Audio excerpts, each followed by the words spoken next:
आज हम बात करेंगे एक ऐसे आदमी की जो खुलेआम धमकी देता था। एक ऐसा आदमी जो कि मुंबई को देश की राजधानी बनाना चाहता था।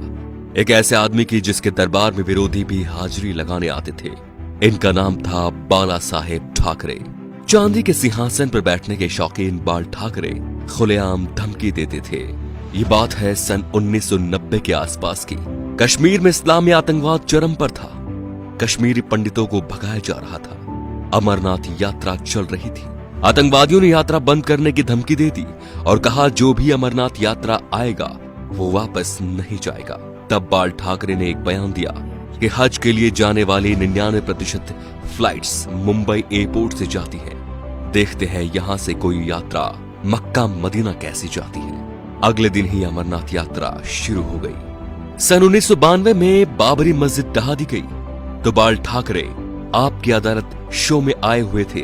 जब उनसे कहा गया कि सुना है ये काम शिव सैनिकों ने किया है, तो वे बोले यदि ये काम शिव सैनिकों ने किया है तो ये गर्व की बात है।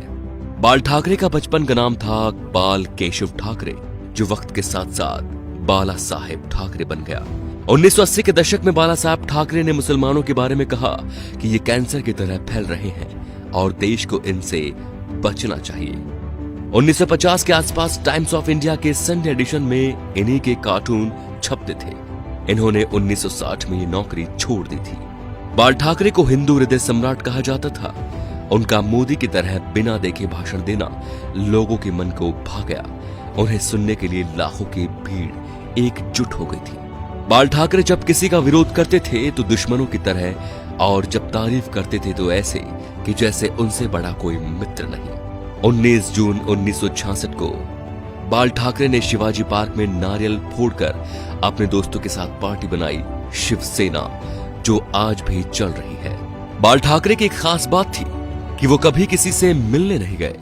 बड़े बड़े बॉलीवुड एक्टर बियर पीने और उनसे मिलने उनके घर आते थे, जैसे नरेंद्र मोदी, माइकल जैक्सन। बाल ठाकरे के कुछ स्पेशल शौक थे, सिगार, व्हाइट वाइन एक्सेट्रा। ज्यादातर लोग फोटो या इंटरव्यू में उनके हाथ में पाइप या सिगार होती थी। 1999 में बाल ठाकरे पर 6 साल तक वोट डालने और चुनाव लड़ने पर बैन लगा था, लेकिन बाल ठाकरे ने अपने जीवन में कभी चुनाव नहीं लड़ा।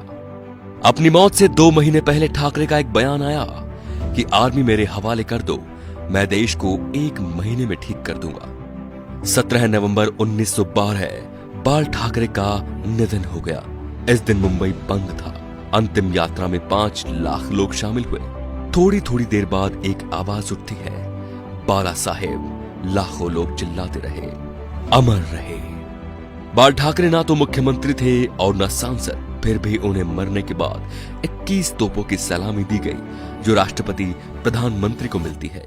ये रुतबा था बाला साहेब ठाकरे का। तो दोस्तों, ऐसे शेर दिल हिंदू सम्राट के लिए वीडियो को शेयर जरूर कीजिए और उनकी महानता को फैलाइए, ताकि आज जो शिव सैनिक या हिंदू उनके सिद्धांतों को भूल चुके हैं, उनके हिंदुत्व की रक्षा का संकल्प याद दिलाएं। जय श्री राम दोस्तों।